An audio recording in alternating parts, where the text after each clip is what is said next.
pediros disculpas, agradecerle a Consor y a ustedes su visita, su atención. Yo vengo de una casa alemana, parece que hoy el tema de la puntualidad no nos ha funcionado, pero trataré de ser rápida y eficiente, como los alemanes. No sé el motivo de su asistencia. Cuéntenme, ¿tienen ustedes, invierten a través de dividendos? ¿Les gusta fijarse, antes de invertir, les gusta fijarse en el dividendo que paga alguna acción? ¿Son acciones como las llamadas Matildes? O... ¿Qué se fija usted, si me permite preguntarle, a la hora? Capitales y la venta igual en la empresa y luego dividendo real. Pues hoy el tema nuestro son los dividendos y vamos a tratar de aprender a diferenciar y sobre todo a valorar cuál es, en nuestra opinión, la mejor forma de invertir en dividendos. La presentación tiene 4 partes. Una es ver los conceptos básicos de lo que es un dividendo. En segundo lugar, veremos cuál es la importancia que tienen los dividendos a la hora de valorar una compañía. En tercer lugar, veremos cuál es, bajo nuestro criterio, el mejor método de selección de compañías que tengan dividendo. Y por último, lo más importante, argumentos para valorar si la situación actual es una buena situación para invertir en dividendos. Perdónenme, con todo este lío, me parece que he dejado el móvil encendido. Disculpenme. A ver. Pues bien, empecemos por los conceptos básicos. A lo mejor algunos de ustedes se aburren, pero lo importante es que todos salgan de aquí aprendiendo algo. El dividendo, pues todos sabemos lo que es el dividendo, ¿no? Es la parte del beneficio que las empresas en su Junta General de Accionistas deciden repartir, en el caso de que haya dividendos. ¿Tipos de dividendos? Pues tenemos los dividendos a cuenta, que decide repartir en una empresa a cuenta de resultados de un año, o los dividendos complementarios en caso de que ese dividendo se divida en varios pagos. Ocasionalmente, algunas empresas utilizan los dividendos extraordinarios.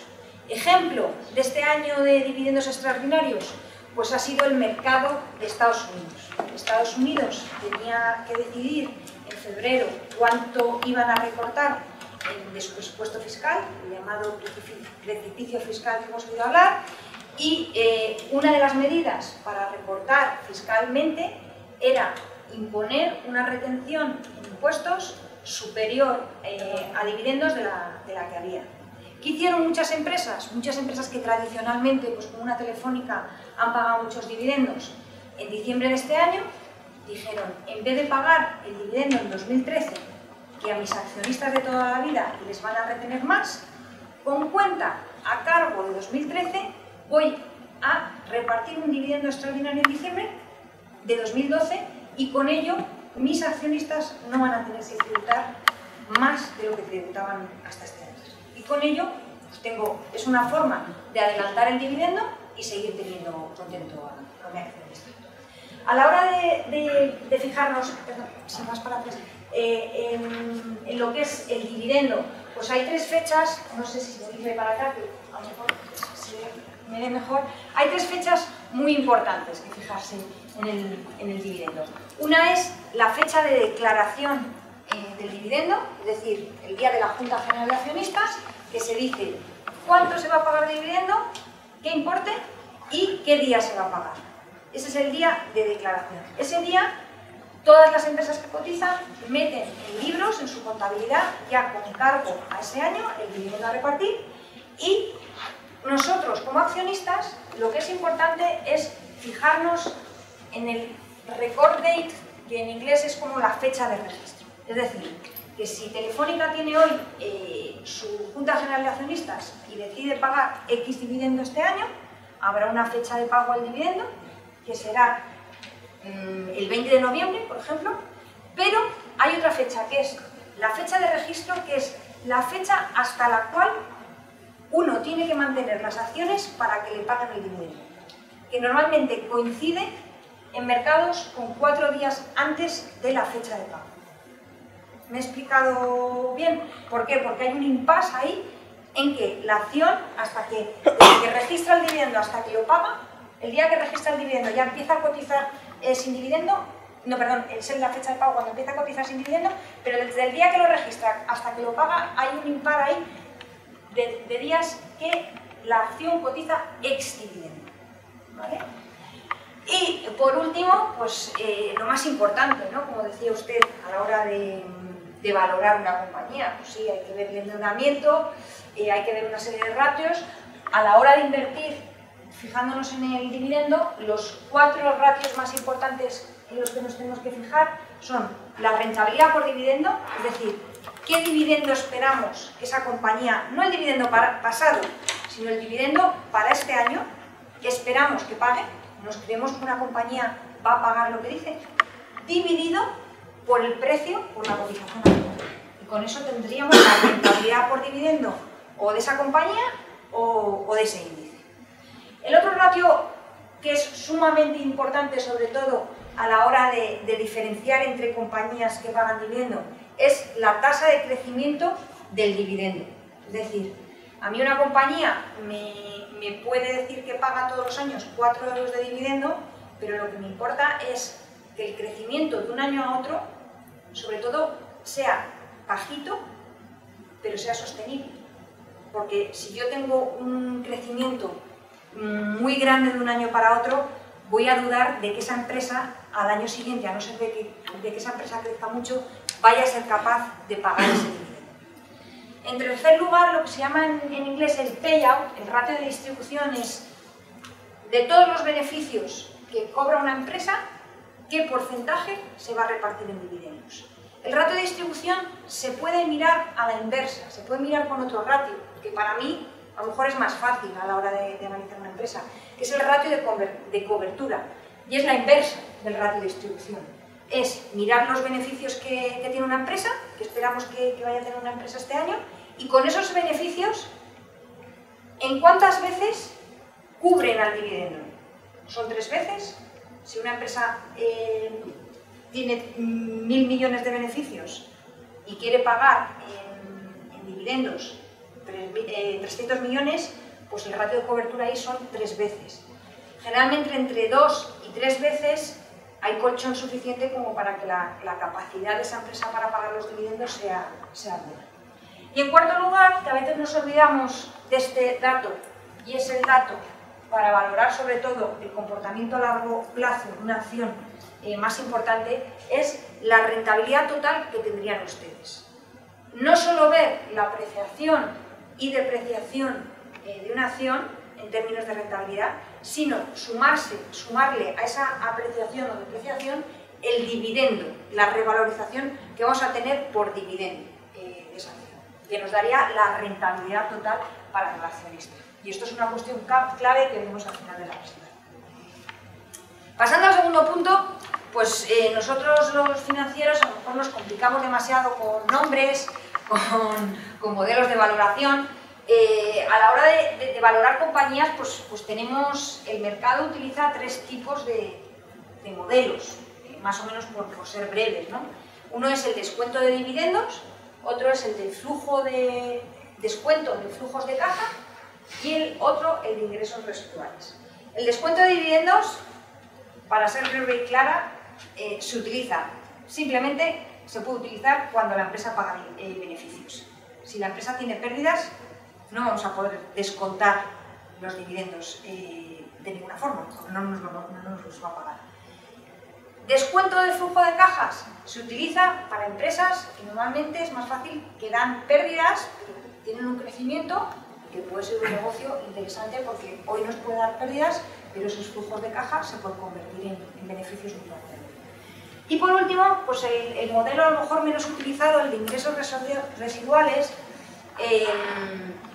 el de dividendos y el de flujos de caja utiliza mucho lo que son los valores contables y los ajustan. El tercer modelo sirve pues, para cuando la compañía no solo no tiene dividendos, sino que tiene encima flujos de caja libres negativos, y queremos saber el valor económico de una compañía no por su libro contable, sino el valor económico real. Es decir, que si tiene un fondo de comercio, como puede tener una Coca-Cola, que en mi valoración se meta el fondo de comercio a precios reales. Lo que hoy nos interesa es el modelo para descontar dividendos. No sé si estos son a lo mejor fórmulas matemáticas muy complicadas.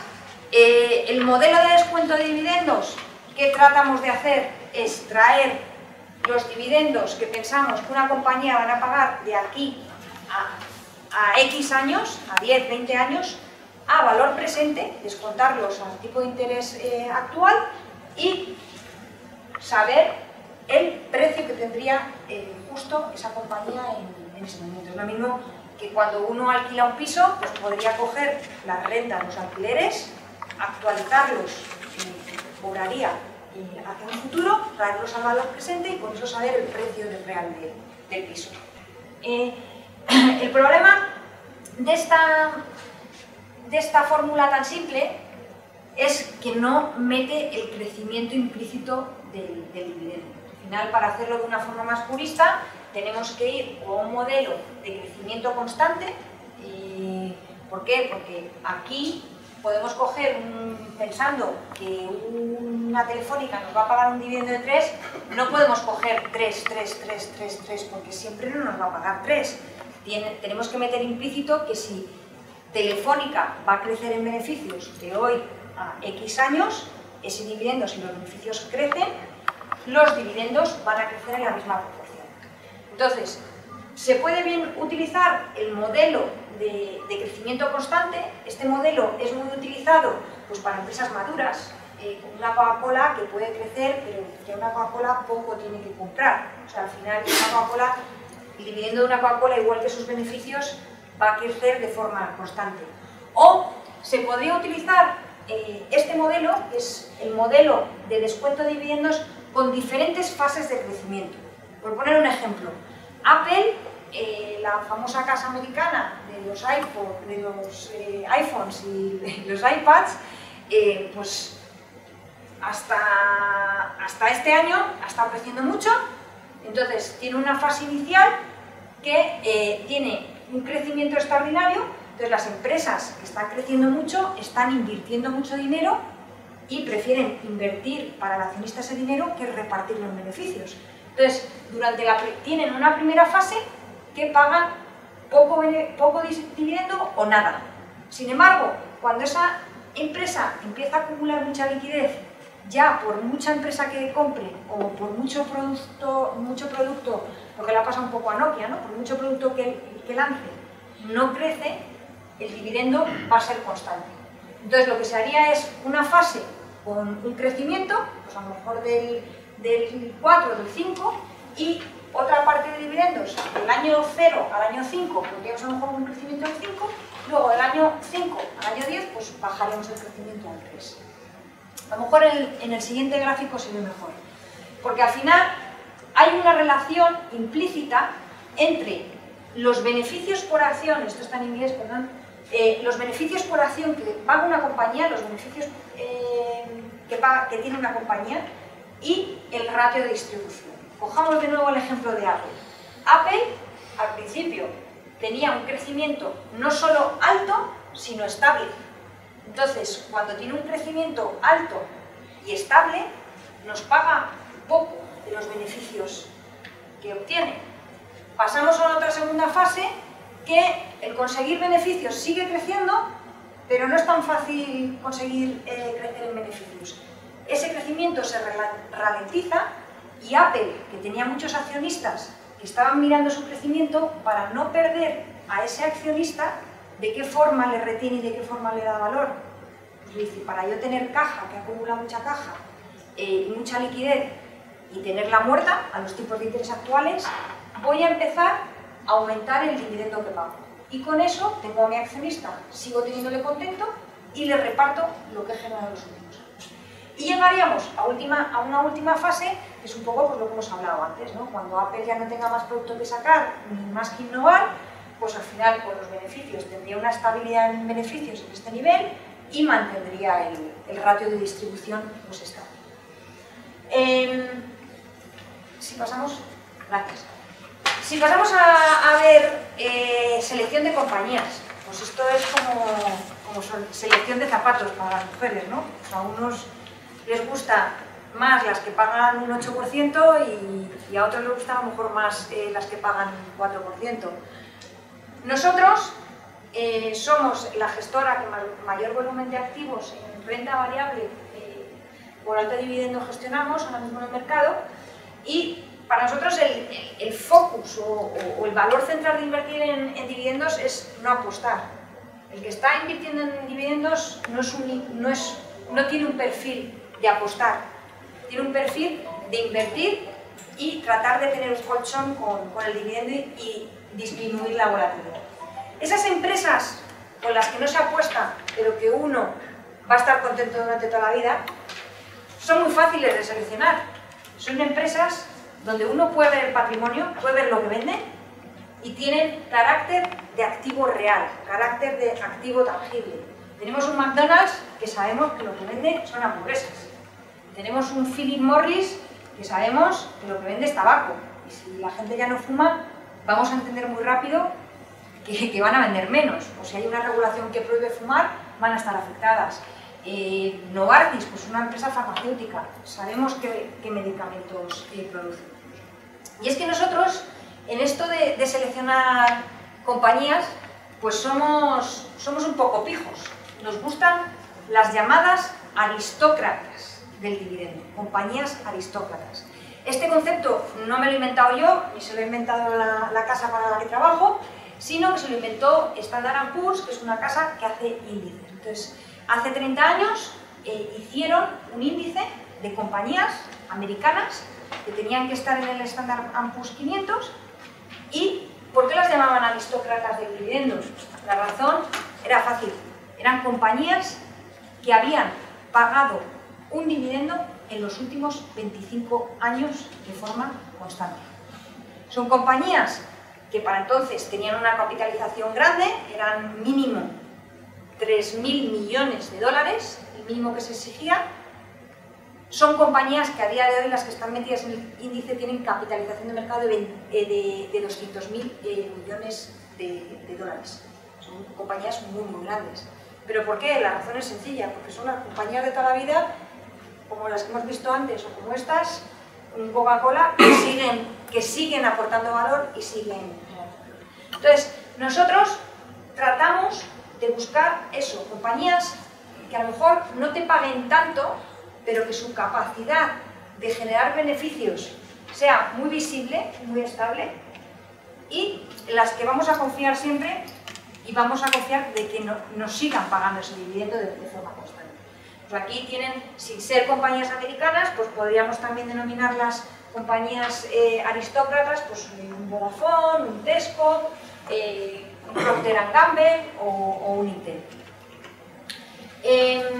Valor fácil para reconocer de estas aristócratas, por ejemplo, un Nestlé. Un Nestlé ahora mismo pues, cuenta con una capitalización de mercado de torno a los 160.000 millones de euros, y aquí les he puesto un ejemplo.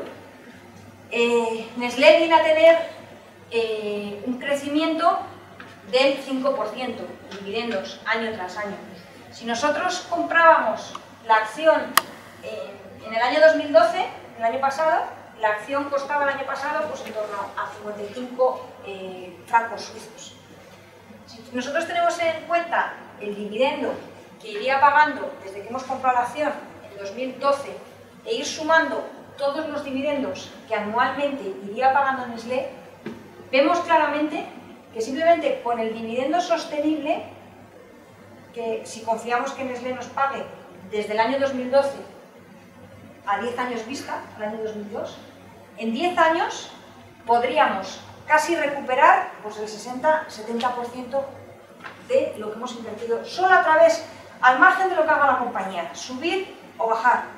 Ya solo con el dividendo tendríamos en el año 2020 casi 40 francos suizos. Entonces, para nosotros la clave está ahí, en coger compañías muy estables en el pago del dividendo. Para seleccionar estas compañías, pues nosotros hacemos lo que se dice, hacemos una selección, un filtro cuantitativo. Cuantitativo, ¿qué me refiero? Pues valorar los números de esa compañía en función de los ratios. 3 ratios importantes, que son la rentabilidad por dividendo, el crecimiento por dividendo y el ratio de distribución. El más importante para nosotros, al que más importancia le damos en el modelo, la rentabilidad por dividendo. ¿Por qué? Porque para nosotros, compañías que paguen más de un 5 o un 6, son dividendos que no son sostenibles en el tiempo. Crecimiento de dividendo, pues buscamos crecimientos acordes con el mercado, pero que no sean exagerados, que sean sostenibles. Y ratio de distribución, pues buscamos compañías sobre todo que paguen de sus beneficios ratios inferiores al 50%.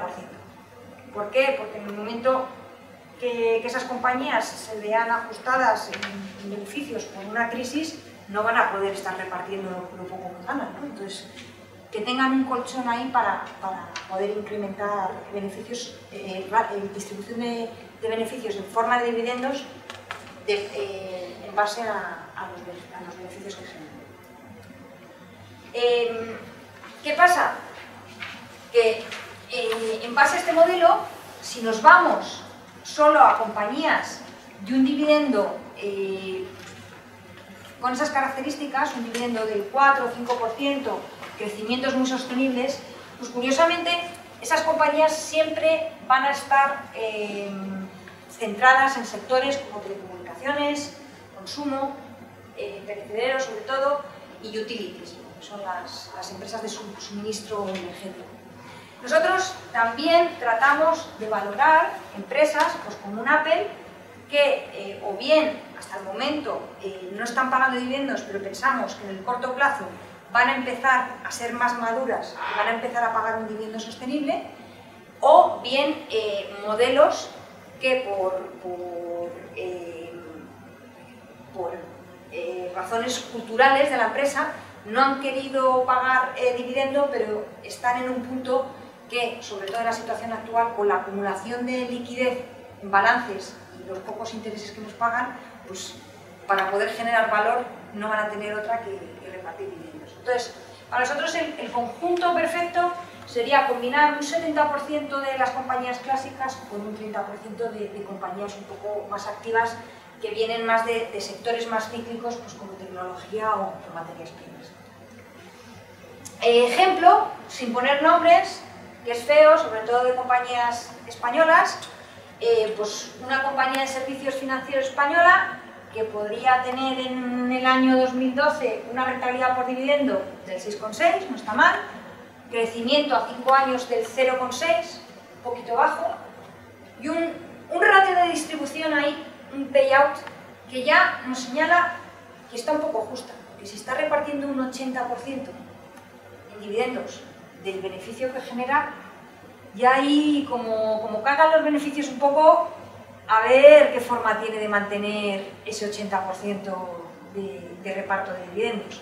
Eso se combina con un análisis pues la situación que hemos tenido en nuestro país, de lo que es la demanda de capital, el crédito, beneficios decrecientes, el tema del mercado inmobiliario y la regulación, y nos sale esto que a lo mejor podría ser medianamente atractivo si nos vuelve un poco rojo el semáforo.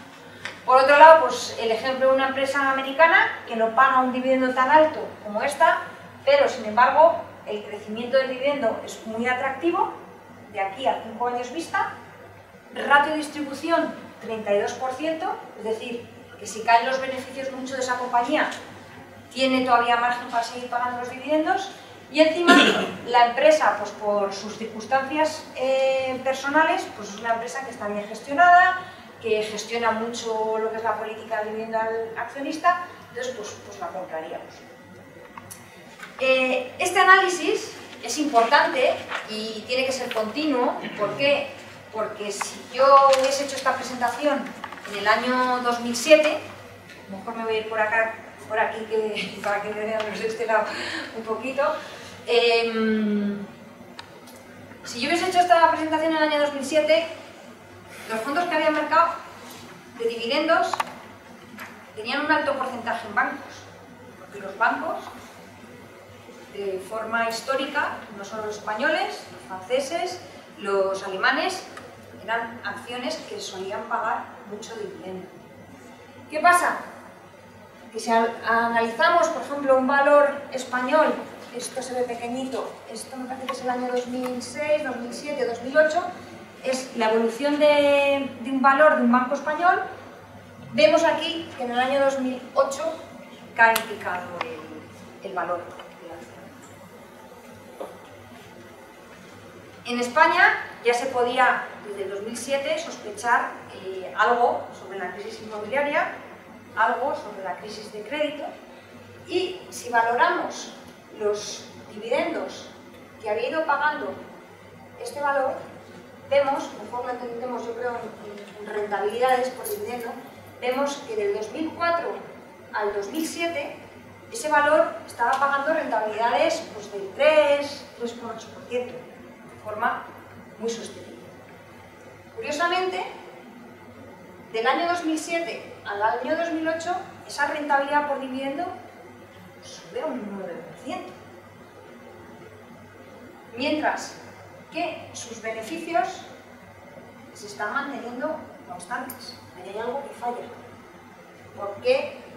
¿Por qué esta empresa está subiéndonos tanto la rentabilidad por dividendo si está manteniendo su beneficio? ¿Qué razones puede tener ahí? Por esta empresa estaba ya viendo una posible crisis de mercado, una crisis inmobiliaria, y lo que quería era tener contento a su accionista para evitar esta caída antes de este punto. Vemos que una vez que cae el valor, 2008, esa empresa no puede sostener el dividendo, tiene que pagar un 5,5%. Ya ese paso del 3 al 9, ya ahí hay que analizar algo. Y vemos que desde ese momento la empresa nunca ha vuelto a pagar dividendos en torno al 3%, sino que los dividendos han sido muy dispares. Si analizásemos a lo mejor el caso de Telefónica, pues podríamos ver también indicios de ese tipo ahí, sobre todo de ver que la sostenibilidad de ese dividendo pues era imposible, ¿no? Con el nivel de endeudamiento que tenía. Antes de explicar los argumentos, el vídeo no funciona por fuera, ¿no? Antes de explicar los argumentos un poco por los cuales nosotros podemos valorar si la situación actual de mercado es propicia para invertir en dividendo, me gustaría pues darles unos apuntes de cómo vemos nosotros la situación. Y la situación pues es esta, ¿no? Vemos en diferentes países a nivel mundial: Alemania, Canadá, Reino Unido, Francia, España, Bélgica, Estados Unidos, Irlanda, Portugal, Italia, Grecia y Japón. Lo que se enseña en este gráfico es la deuda que tiene. A partir del umbral del 90%, es decir, cuando un país se está endeudando más del 90%, ya es un límite peligroso. Estos niveles altos de endeudamiento se han generado no solo en España, sino a nivel mundial, partiendo de una crisis de endeudamiento de la gente de la calle, gracias a lo mejor a los créditos excesivos de los bancos, que primero se inicia en la calle, en base a una burbuja inmobiliaria, se inicia en la calle, se ha traspasado a los bancos, y para que no quiebren ni la gente de la calle ni los bancos, el gobierno ha tenido que intervenir y al final comerse la deuda de ellos. Pues, de una crisis financiera, que nació al principio, inmobiliaria primero, se ha creado una crisis financiera, y de una crisis financiera se ha creado una crisis de deuda. La crisis de deuda la tienen los gobiernos. En los gobiernos, de alguna forma, esta situación la vimos ya en los años 50, 45, 50. Los gobiernos tienen que deshacer esa deuda, alguien les tiene que comprar esa deuda, les tiene que financiar la deuda. Y nosotros, los de la calle, por el momento no estamos para financiarla. Entonces, ¿qué hacen los gobiernos? Están repitiendo una situación muy parecida a la que se vivió en Estados Unidos, en el Reino Unido, como decía antes, después de la Segunda Guerra Mundial, y utilizan lo que se llama la represión financiera. La represión financiera no es otra cosa que crear un marco regulatorio o crear una situación en los mercados de forma que ustedes, que son inversores, dejen de invertir su dinero en depósitos y lo trasladen a comprar bonos del Estado, para que el Estado vaya dejando más deuda. Por eso es marco regulatorio, por donde viene, por aquí, regulación del sector financiero, marco regulatorio de los movimientos de capital. En cierta medida estamos viendo cómo los depósitos en España se están limitando. ¿Para qué se están limitando? Para que el depósito no sea atractivo y ustedes traten de buscar oportunidades sin riesgo y las encuentren en la deuda del Estado. Al Estado le viene muy bien porque todas las subastas ahora funcionan de forma muy efectiva, cuando antes, hasta hace pues, el mes de julio, no era tan fácil colocar deuda española. Otras de las medidas que utilizan los gobiernos, lo que estamos viendo, pues es esa inundación de dinero que oímos en los mercados, pero luego no vemos en la calle los billetes.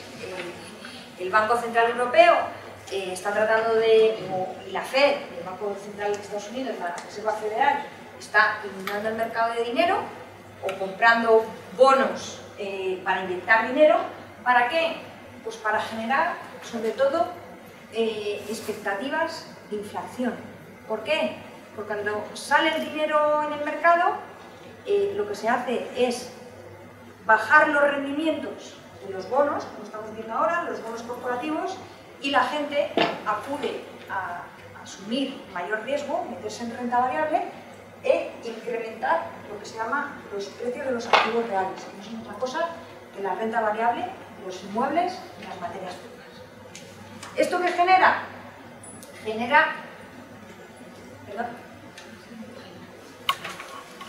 Genera una situación bastante cómica a la hora de invertir.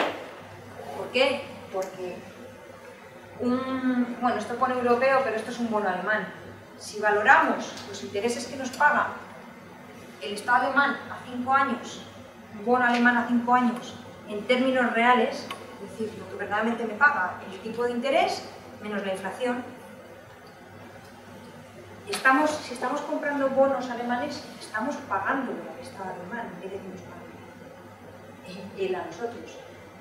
Hay alguna situación que si nos compramos un bono alemán de BMW, nos está pasando lo mismo. Estamos financiando la BMW gratis. Le estamos pagando en vez de que nos pague a nosotros por prestar el dinero. Este cuadro es del mes de agosto y lo he dejado así. ¿Por qué? Porque en el mes de agosto a España no había llegado todavía la represión financiera. ¿Cómo se veía que no había llegado la represión financiera? Porque los bonos del Estado españoles, los italianos y los franceses, todavía daban en términos reales, estoy hablando a 5 años, es decir, restando la inflación, todavía daban rentabilidades, por ejemplo, cogemos España, del 2,5. El dato de inflación salió el otro día en España, era del 2,6. El bono a 5 años español estaba hoy al 4. Este cuadrito, hoy, la rentabilidad del bono español estaría por aquí. El efecto de bajada de lo que nos paga el Estado español, porque ha venido una mayor demanda, y eso que lo ha generado la limitación de los tipos de los depósitos. La gente, el depósito no le paga tanto, los tipos de interés, si valoramos lo que nos paga el depósito menos la inflación, estamos obteniendo rentabilidades negativas. Entonces tenemos que ir a activos que pensamos que son seguros, como el bono español, que nos den rentabilidad, pero eso ha sido tan demandado que ahora mismo ya estamos rozando este tipo de rentabilidades. Entonces, no hay activos sin riesgo ahora mismo en el mercado, no hay activos que nos den las rentabilidades tan fáciles que veníamos estando acostumbrados en los depósitos en los últimos años. Y es ahí donde llegamos a lo que es la inversión en renta variable alto dividendo. Las razones para invertir en este tipo de activo son muchas. La primera, pues que ahora mismo las rentabilidades que ofrece es un activo en extinción. La renta variable con alto dividendo tranquilita, de la que hemos hablado antes, aristócratas, todavía tiene una rentabilidad implícita, podemos llegar al 3,5-4%. Entonces, si comparamos esta raya azul, que es el dividendo que nos pagan las acciones, con la rentabilidad real que nos está dando un bono, miren ustedes el diferencial que hay. En segundo lugar, a la hora de encontrar oportunidades, todavía sigue habiendo oportunidades. Si valoramos el Standard & Poor's 500, el índice americano, todavía un 28% de las compañías nos están pagando una rentabilidad por dividendo superior a la rentabilidad por cupón que nos pagan con el propio bono de la misma compañía. Eso denota que hay una oportunidad para invertir. A nivel europeo, pues igual, sobre todo en sectores de los que hablábamos antes más tranquilitos. El dividendo, las acciones de dividendo, por lo que hablábamos antes, que al final lo que son los estados están, no que estén generando una inflación, que ustedes vayan a comprar el pan y vean el pan más caro, no. Al final el mercado por lo que se mueve es por las expectativas inflacionistas.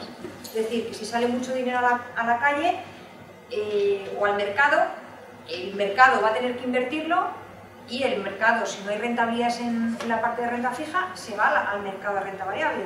Entonces, siempre que hay expectativas inflacionistas, lo que sube es la renta variable.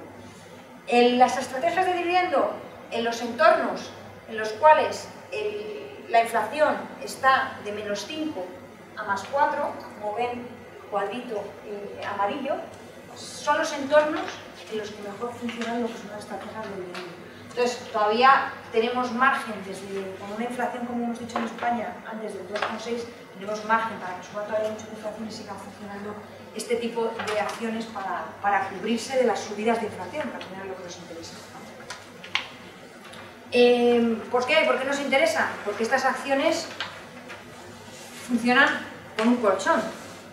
Si yo invierto, o si yo invertí, yo creo que ninguno había nacido, ¿no? En el año 1927, en renta variable alto dividendo global, a nivel global, pues uno podría haber capturado en momentos que sube el mercado mucho, el 100% de la subida, porque al final uno está metido en renta variable, pero en cuanto el mercado cae, uno tiene una caída amortiguada del 74%, porque es el tipo de renta variable que menos cae, y encima tiene un colchón protector del 26% por parte del dividendo. En cuanto a volatilidad, es decir, riesgo, movimiento de lo que son las acciones de alto dividendo tienen una volatilidad del 16% frente a acciones del dividendo del 22,8%.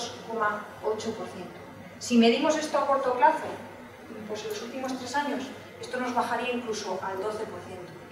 Los bonos de alto rendimiento, o los llamados bonos basura, tienen volatilidades de ese tipo. Entonces, es a lo que vamos. Seleccionemos acciones que se comportan como bonos. Tengan volatilidades, una cartera que tenga una volatilidad en torno al 10-12%, pero para ello, para que se comporten como bonos, tenemos que irnos a este ratio de distribución de dividendos. No podemos pretender coger una Telefónica que nos pague ratios del 8-9 o 9-10% y que eso nos genere una volatilidad del 10%. No. Y encima sea sostenible. Las acciones, para nosotros, que pagan más de un 6-7%, no pueden darnos una rentabilidad sostenible en el tiempo ni una recurrencia de ingresos. Y lo vemos. Aquí tienen, por ejemplo, nuestro fondo y ven claramente esto de aquí. Es la volatilidad, la dispersión con la que se mueve el precio de la acción, la parte azul es el fondo alto dividendo, y con la que se mueve el mercado. Es decir, el mercado aquí en 2011 se movió en este rango, de aquí a aquí, mientras que lo que es la rentabilidad alto dividendo se mueve en rangos muchísimo más estrechos. En cuarto lugar, es algo curioso, a lo mejor a ustedes les es difícil de creer, y es que las empresas que pagan dividendos, normalmente en épocas de crisis, es en la época en la que menos tienden a recortar los dividendos. veamos las empresas del Standard & Poor's, por ejemplo, en el año 2011, esta parte amarilla son las empresas que incrementaron dividendo, esta parte de la barrita, y la parte negra son las empresas que lo mantuvieron, estas fueron las empresas que lo reportaron. ¿Por qué? Igualmente, si analizamos las mayores crisis, vemos aquí, por ejemplo, la crisis de las telecomunicaciones, internet, que hubo en el año 2000, de las TMTs. Esto fue la caída en los beneficios de las empresas, todo esto cayó en los beneficios de las empresas y sin embargo el dividendo cayó solo esto. En 2009 pasó lo mismo. ¿Por qué? ¿Por qué las empresas tienden a recortar menos los beneficios? Por lo que hablábamos antes, por el valor que se ofrece al accionista. Cuando yo no voy a ser capaz de generar beneficios, mi accionista va a vender mi acción. ¿Qué forma tengo de retener a mi accionista? A, metiéndole que voy a seguir pagando los dividendos o incluso incrementándolos. Pero para eso tengo que tener un ratio de distribución bajito, por debajo de 50 y poder aumentarlo hasta en torno a 50-60%. En este gráfico podemos ver que cuando los beneficios caen, las rayas azules es la volatilidad de los beneficios por acción, la amarilla es la volatilidad del dividendo por acción y esto es el ratio de distribución. Vemos que la volatilidad que tienen los beneficios, que es la parte azul, pues es muchísimo más acusada que la que pueden tener los dividendos y sobre todo el ratio de distribución. Aquí podemos ver un poco el nivel actual del ratio de distribución medio que tienen las compañías.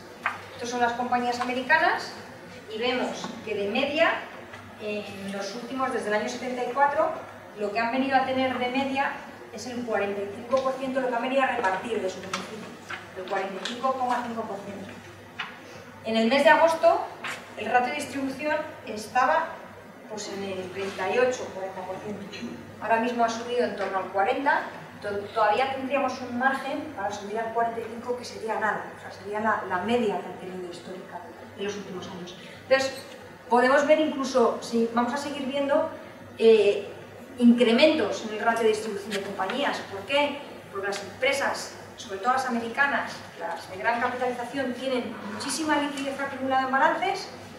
Con esa liquidez no tienen muchas compañías atractivas que comprar, porque no hay muchos Apples que comprar por ahí y los que hay, o el que hay, son tan grandes que no podrían comprarlo. En todo caso, Apple podría ponerse a comprar países, pero no, nadie podría comprarse compañías como Apple. Y tienen que hacer algo con ese cash, con esa liquidez y generar valor para esa persona que va a comprarles su acción. Aquí vemos un poco que encima lo que son las empresas del año 2007, con toda la que vino encima de los cortes de líneas de crédito por parte del sector financiero, se reestructuraron muy rápidamente, es decir, echaron mucha gente a la calle. No miremos el caso español, miremoslo a nivel global. Limpiaron mucho en términos de costes, ajustaron mucho la producción al nivel de demanda que tenían. Entonces, los niveles de endeudamiento, por lo que decía usted antes de que se fijaba, pues ahora mismo están en mínimos. Tienen mucho cash y encima los ratios de endeudamiento están en mínimos y algo tienen que hacer con ese cash. Y por último, pues hablarles un poco de lo que hablábamos al principio de la rentabilidad total para el accionista. No solo es importante ver lo que nos sube y lo que nos baja una acción, sino lo que nos sube y nos baja más lo que nos ha pagado en dividendos. Y es que si valoramos los mercados a largo plazo, ya sea a nivel global, Estados Unidos, Europa, el Reino Unido, Japón, Asia sin Japón, vemos que en cualquier tipo de cartera, siempre invirtiendo en una cartera de alto dividendo, hayan subido o hayan bajado los mercados, porque aquí, por ejemplo, en Japón, los mercados han bajado, pero gracias al dividendo que han repartido las compañías japonesas, la rentabilidad total para este accionista ha sido positiva, ha sido del 4,4%. Entonces, a largo plazo, la rentabilidad siempre va a ser superior. ¿Por qué? Porque a un año, a lo mejor, esto gris es la rentabilidad por dividendo, A un año no se nota tanto lo que aporta el dividendo. Esto es lo que ha cambiado una cartera global desde el año, no sé qué, a un año. Esto es lo que ha variado, lo que ha podido aportar en una cartera la variación de las acciones, del precio de las acciones, hacia arriba o para abajo. El 75% viene, del valor aportado viene por lo que suba o lo que baja la acción. Y el 25% a corto plazo viene por el dividendo. Sin embargo, según vamos alargando el plazo que tenemos las acciones, a 5 años, vemos que lo que aporta el dividendo respecto a lo que de nuestra rentabilidad total, respecto a lo que aporta la apreciación o depreciación de las acciones, es un 80-20. Y si lo cogemos desde inicios de la bolsa de Estados Unidos, pues vemos que sube a un 90% lo que aporta el dividendo. No hay mejor ejemplo que el de Nestlé, que veíamos antes. Apartemos la evolución de Nestlé y miremos de aquí a 10 años cuánto nos va a aportar el dividendo y si con ese dividendo, sobre todo, podemos recuperar la inversión mantenida. Esto es un poco más de lo mismo. Sin más, siguiente página. Sin más, como resumen, pues decirles que es una estrategia de dividendo en el momento actual, es una estrategia que ofrece el poder invertir en un activo que está en extinción, activos que nos den 4% con baja volatilidad. En segundo lugar, son activos que nos ofrecen ese colchón de protección que siempre buscamos. En tercer lugar, podemos encontrar activos que se comportan como bonos en el mercado de renta variable con alto dividendo. Y en cuarto lugar, si ustedes son inversores a largo plazo, al final, empíricamente, no es que lo contemos nosotros, lo van a encontrar este mismo mensaje en cualquier gestora, el dividendo a largo plazo aporta muchísimo valor de lo que es la rentabilidad total. Y que nunca olviden que a la hora de comprar acciones es mejor comprar manzanas que comprar perfumes. Esto no lo digo yo, sino que lo dijo Benjamin Graham, que fue el que ideó el modelo de valoración por descuento de dividendos. Siempre hay que saber lo que hay detrás de una compañía y que sea algo tangible y que podamos tocar.